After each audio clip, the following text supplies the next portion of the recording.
Yeah, yeah, yeah, yeah, yeah, yeah. Welcome to Micah, make yourself at home, do your do. Welcome to my pad, this your lab, go create your movie. I got a crib out of Hey guys, it's your host Percy Garner with 99 miles an hour with Percy Garner. So me and Micah just finished this podcast. Hope you guys enjoyed it. But it was weighing on my heart. I seen a couple other content creators reach out and make videos, and then it was a coincidence. Micah actually called me a couple hours after I had that feeling, and he said, "Man, like, I feel like we need to do more." So, how are you feeling about that, Micah? What made you reach back out? Hey, I just felt like we could dive a little deeper into what we were talking about at the end of the show. And I know, especially in our hometown, man, and in our hometown area, we could do just people serve them by giving them a little opportunity to dive into our experience a little more, and to hear from our perspective about things that are going on in our country, in our society. And just how we can improve these relations, right, and improve these troubling times to make sure we stay together as a people, and we join back together. Right now I just feel like we're so divided, and every day something else happens, and so just wanted to kind of dive deeper with that conversation.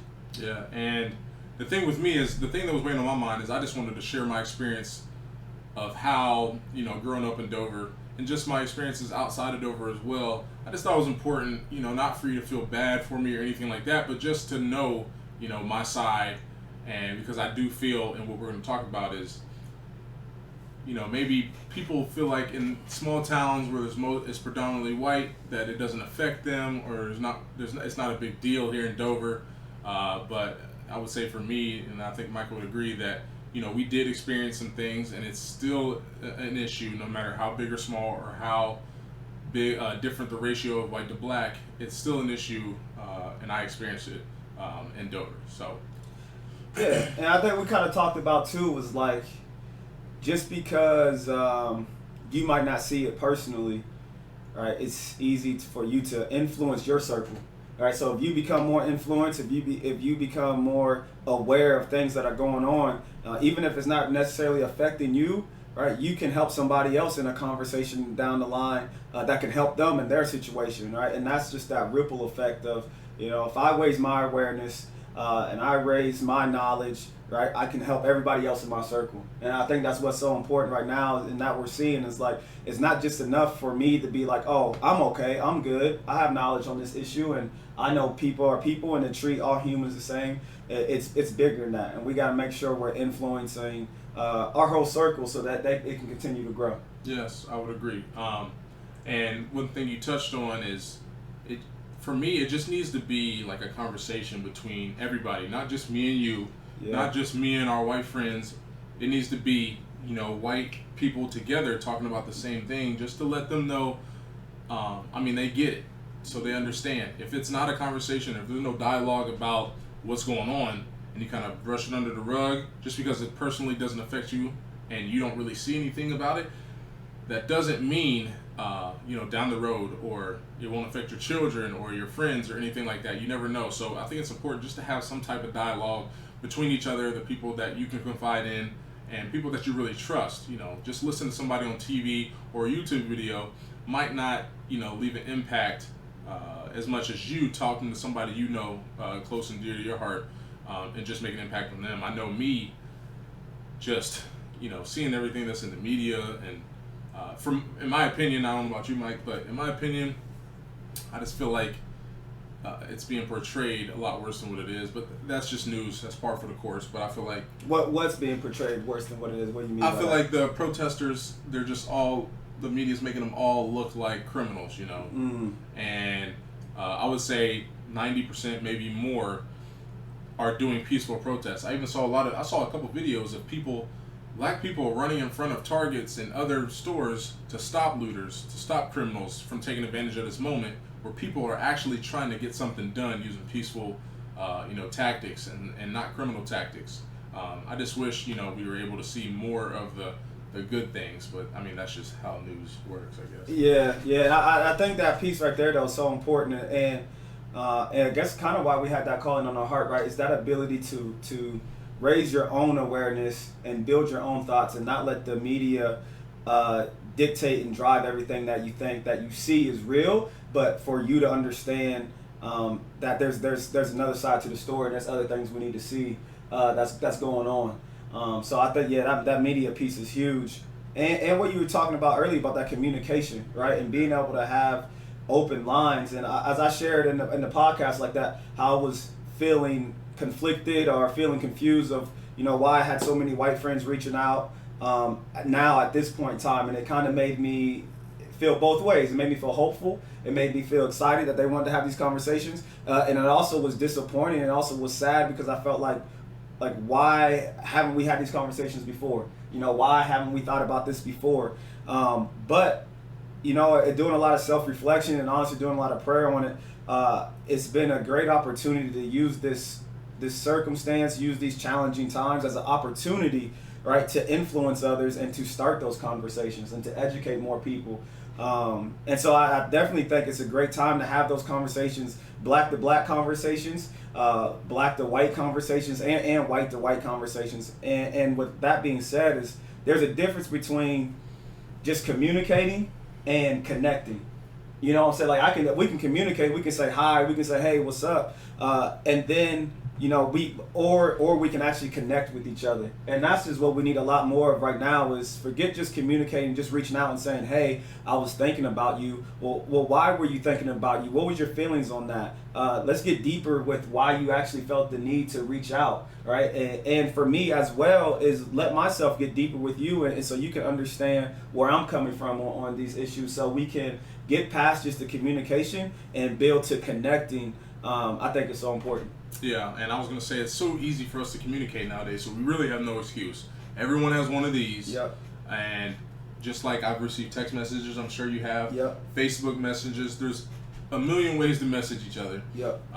We obviously, everyone knows people's number to call, and I just think it's important that we take advantage of the moment and just make some strides and improve ourselves and just how we look at each other, and how the ability to empathize and put ourselves in other people's shoes and just see. Because I know I saw on social media about a player, NFL player, who was talking to a coach and just said, the white coach told me that he was just shielding his kids and that he wasn't going to show them anything but just Disney, Pixar stuff. And obviously as black men, especially with me raising children, and that would be your goal, is raise children. We don't really have that freedom to do that and just to shield our kids away from it, because it could happen to them in their lives. But I mean, I guess I wanted to touch on that moment and that thought of raising our kids in this day and age when you're thinking it's going to be over. It's 2020. You're not really thinking about this happening in 2020. I'm pretty sure my grandmother, who was born in the 1920s, she probably, before she passed, she probably wasn't thinking, in 2020 we're going to have the same issues you had when Dr. Martin Luther King was marching and stuff like that. I just had this conversation with my grandpa yesterday. I asked him things that he's seeing now, how he felt about it and different things like that. And we were diving deeper, and he was like, honestly, he's like, I didn't think I'd ever see this type of action again. And he's like, because I did my marches, I did my walks, and, I've heard, this type of stuff before and seen it. And he's like, I never thought we'd be at this place again. And it was really interesting to hear other comments he said, but just that moment hearing him say that was interesting. Yeah. It was interesting. Yeah, I bet. And me, I did talk with my family, and I just asked their opinion. I didn't really kind of push anything on them, but I did just ask my wife what she thought, and then I did sit down with my son and just talk to him about who he is, and to what you kind of touched on. It kind of inspired me to talk to him. It's just, I guess what we can talk about now is, and kind of tie these points together, is not fitting in sometimes. Sometimes we grew up in a predominantly white area. Mm-hmm. And obviously they look at us different. They might be kind to our face and mm-hmm. like us, but on the same token, there's always that stigma there. And then once I went to college, it was all mostly black football team. I go there, and since I talk a certain way, I don't fit all the stereotypes. I don't check every box. then it's I'm not black enough. So it's kind of in between where, the black community is looking at me like, you don't quite fit the standard, and then whites, obviously it's a little different. So just being able to instill that, what you said, the confidence, and you can elaborate on that a little bit. Yeah, just that confidence to be yourself in any environment and get away from like feeling inferior or feeling disappointed, feeling insecure because you talk and you act a certain way. There's been plenty of times where because of my family and how we communicate and things that we do, it's different than a lot of my white friends growing up. And I still remember this, like when I would pronounce certain words or I would say certain phrases, and around all my white friends, like I would get made fun of, and like you had to play it off like and laugh with it and go with it. But then at the same time, it's like, that's how I talk. That's how my family talks. That's how, type thing. And so then you had to play it off. And then that other side, like you said, is like, then when you go around your black friends and you say certain things, you do certain things, then they try to say, you're acting white, or you doing this? And it's like, no, I'm acting me. And it's so important, whether you're a black person, whether you're a white person, Hispanic, whatever you are, is that you have confidence in your own skin. And that's what I think, that's where it kind of starts, that the whole, and we'll hit on this later, but kind of that love yourself, love others. And before you can truly love yourself and have that confidence in yourself, you can't give love to anybody else. Not fully. And it's so important to build that self-confidence that I am who I am, regardless of what you think of me. And I think that's where a spiritual background and just a spiritual maturity will help you, because you realize, obviously, we're humans. We all mess up. We make mistakes. But if you have that spiritual connection with God, and you kind of gain a confidence in Him, not yourself totally. He made you and He gave you certain talents, and you're able to like you use your platform to coach, to influence the younger crowd, and obviously your ability to do that is great, and that we know that's one of your talents. You're able to have confidence in that because that was given to you as a gift. You didn't earn that. You didn't say, I got to go run a couple miles before I earn my influence. Right. But it's like it's just you're able to grow your confidence whenever you have that faith behind it. Yeah. Because we know we're broken humans, and that we can't always perform to the top that we would love to. But that's why we have that spiritual connection to give us faith in the hard times. In times like these. And I think it's important to just, to lean on others and especially, lean on your spiritual, whatever you believe in, and me, just being a Christian, I believe in obviously the Bible and God and Jesus. That's where my comfort zone is to go to and lay my burdens down. But that's just another resource, you should have. How'd you have that discussion with Lil Percy the other night? So it was during dinner. We were eating katana Chinese food, and or Japanese, my bad. But I thought it was important that I bring it up at the dinner table, and I just basically asked him who are you, Percy? Like, who are you? And he said, I'm Percy. And I was like, no, I'm like, well, I kind of instilled in him. I was like, hey, you're a child of God, and that's just what we teach. We pray, as you can hear in other episodes of my podcast, and he kind of understood that, like, yeah, I am a child of God, and I let him know, like, God isn't like us. He doesn't really look at the inside, the outside of us, like the color of our skin or our outward appearance. He kind of looks at our heart, and if we love Him and we treat others the way they're supposed to be treated, that's how He kind of measures us.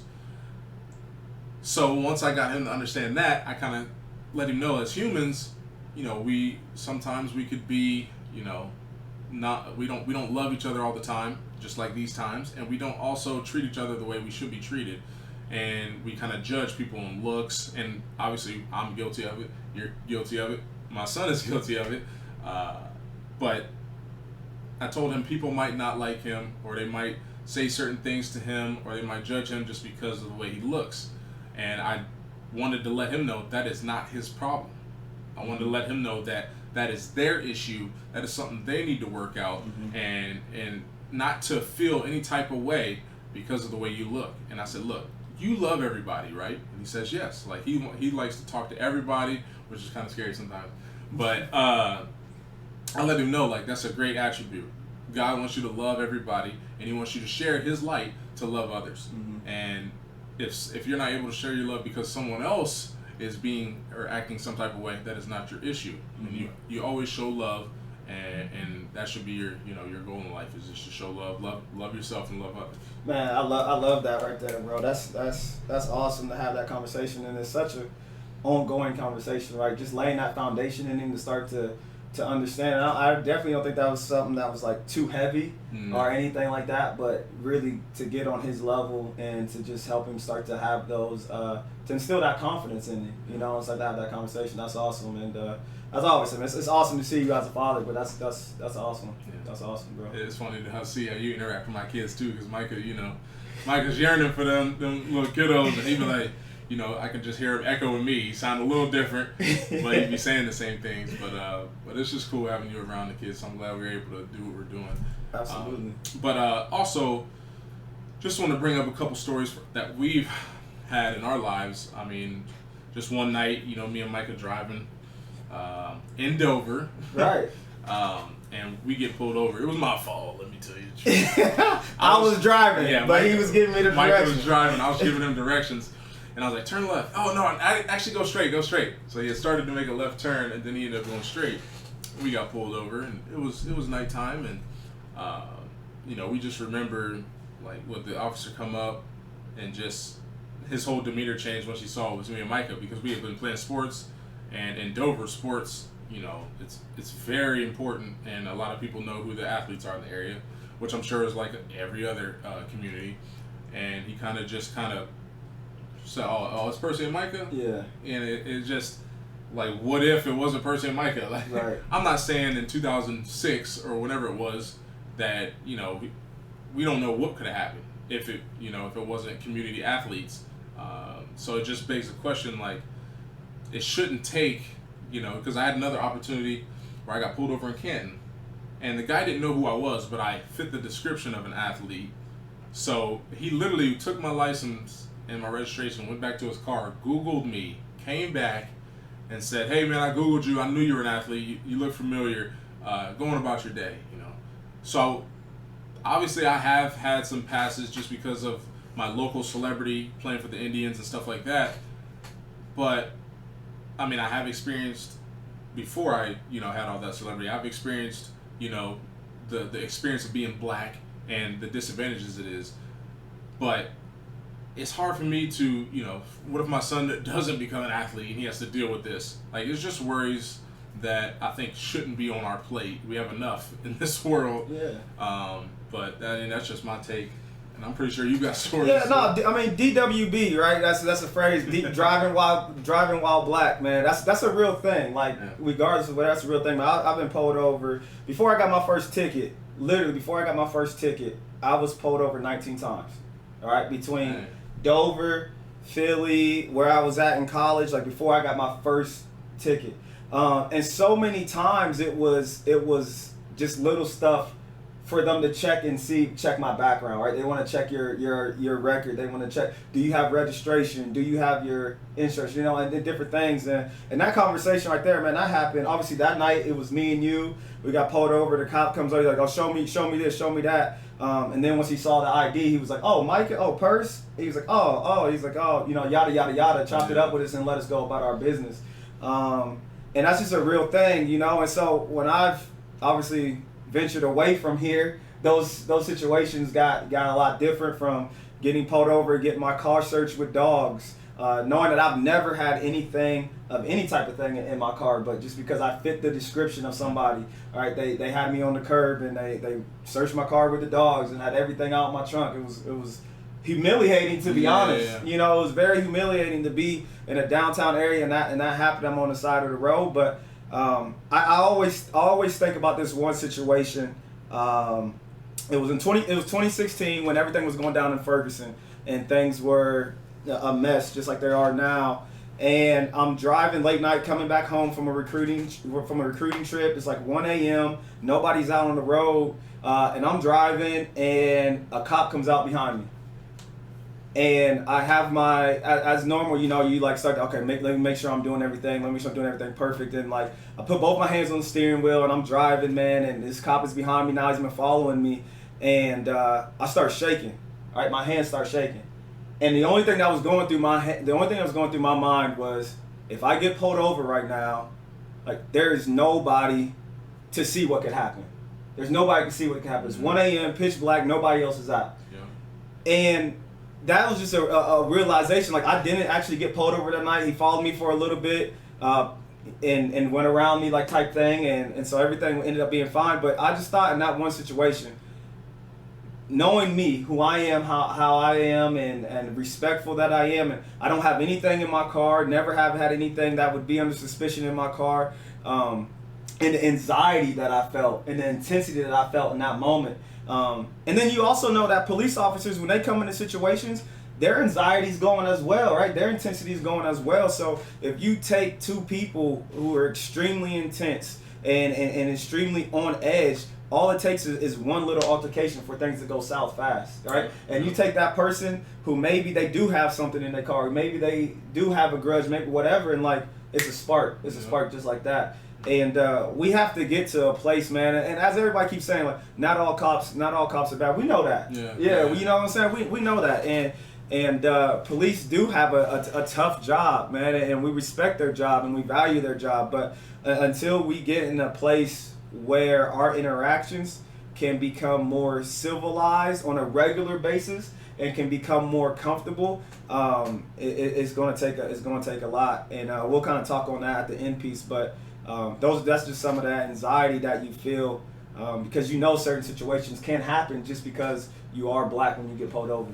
Yeah, and I did want to touch on it, and it's a scary thing, especially when it all started happening, because when I was getting pulled over, most of the times when I was getting pulled over, it wasn't like it was all over social media. You didn't see people getting shot all the time, but that doesn't mean it wasn't happening. But then once social media blew up, because when I was getting pulled over in 2010, 2011, it, you know, Twitter, Instagram, none of that stuff was like huge. I mean, Facebook was around, but, you know, it wasn't that huge. And then once social media started, you know, becoming a part of everybody's life, then we started seeing it more.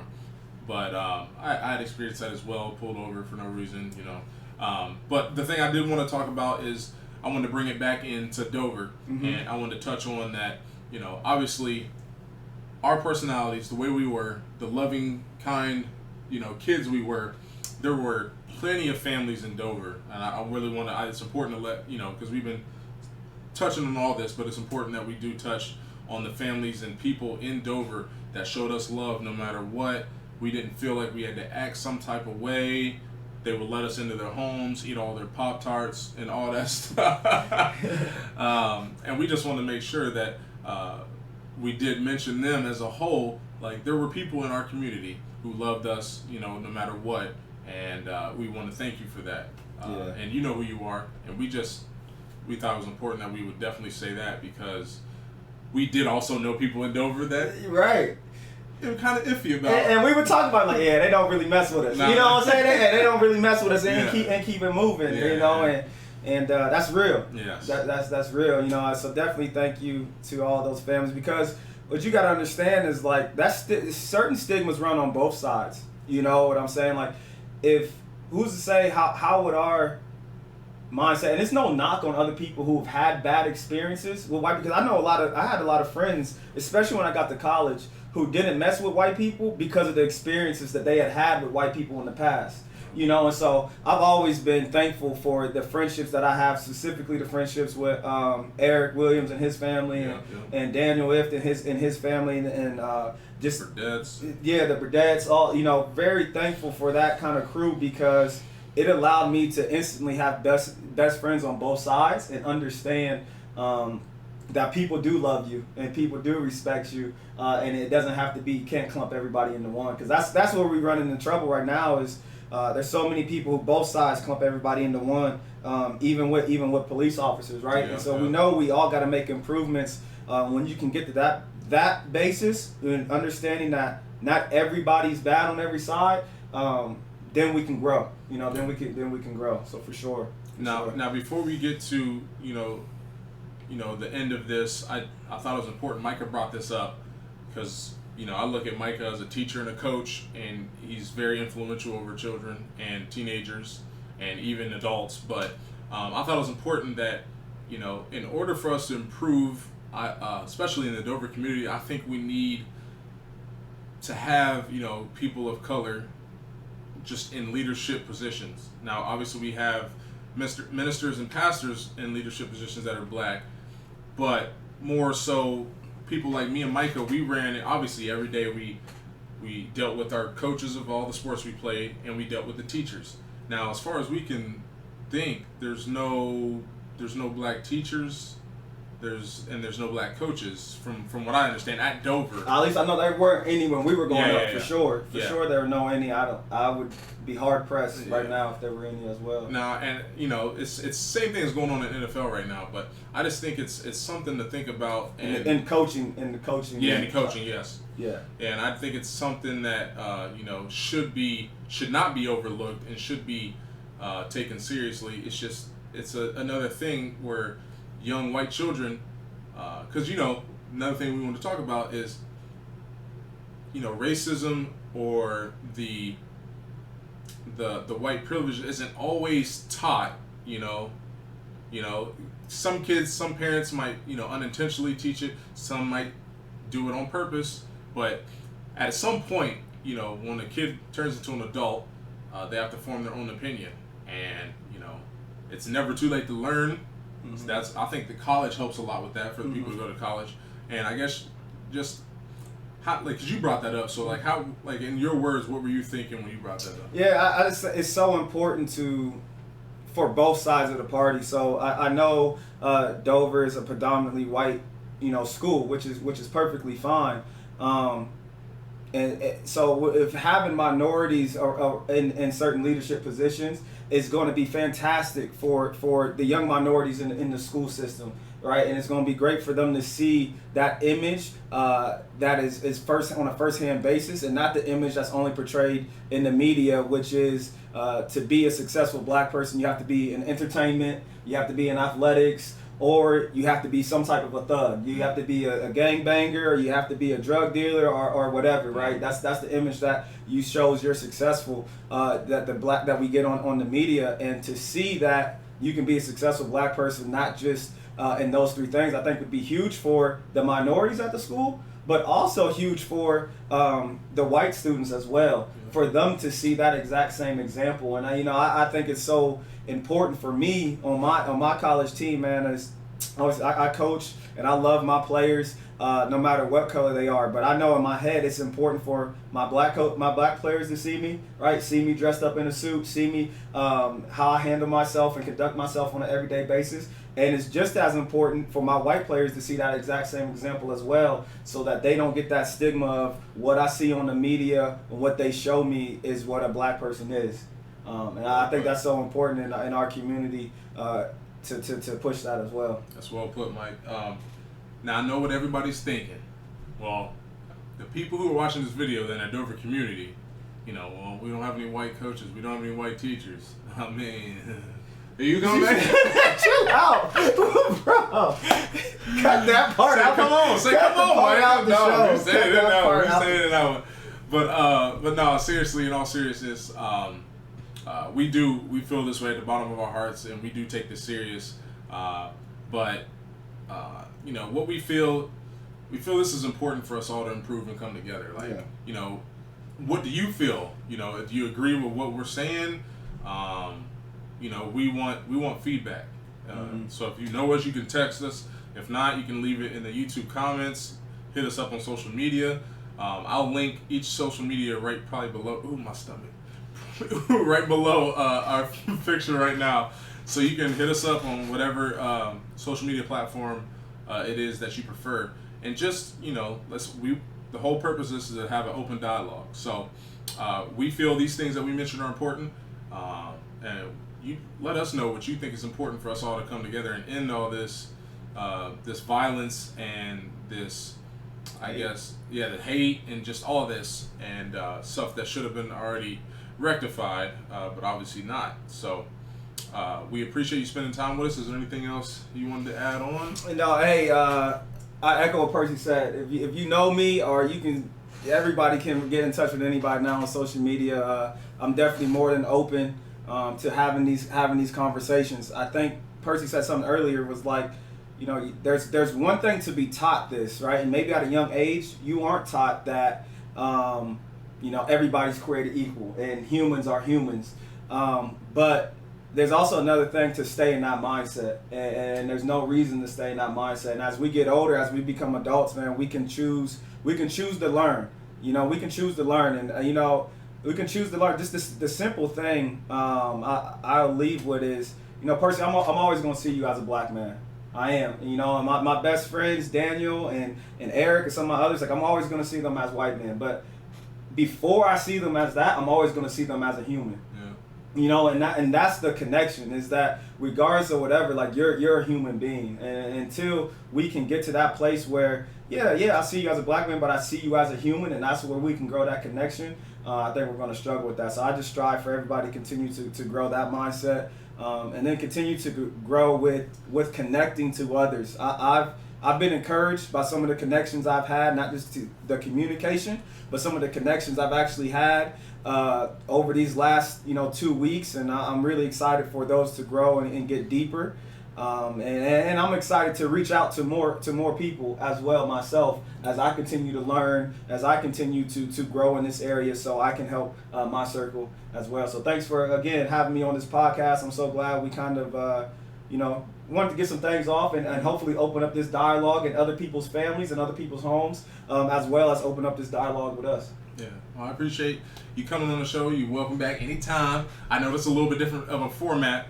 but my next episode will be back in the studio, and I think it will be part 2 with Steve Van Horn, and then I have C. Grant coming up in the following week, and Eric Williams. We're gonna talk about totally different things, but stay tuned. But we cover everything, and we just want to make sure everybody understands where we coming from, and we love all y'all, and just like I said, leave stuff in the comments, man.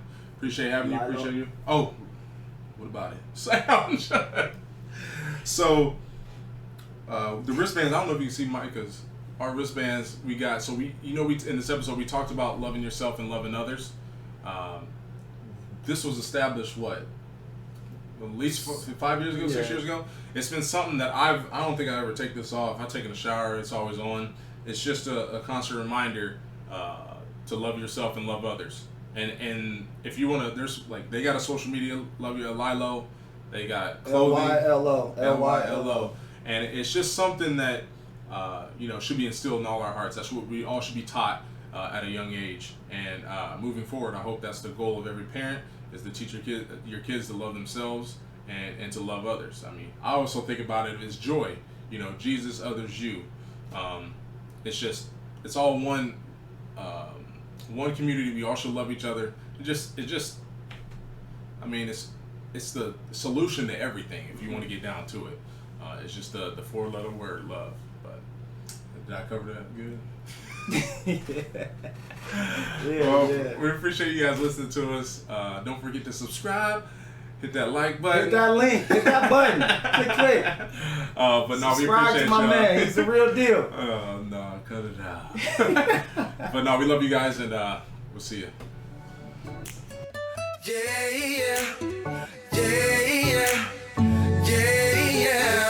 Welcome to Micah, make yourself at home, do your do.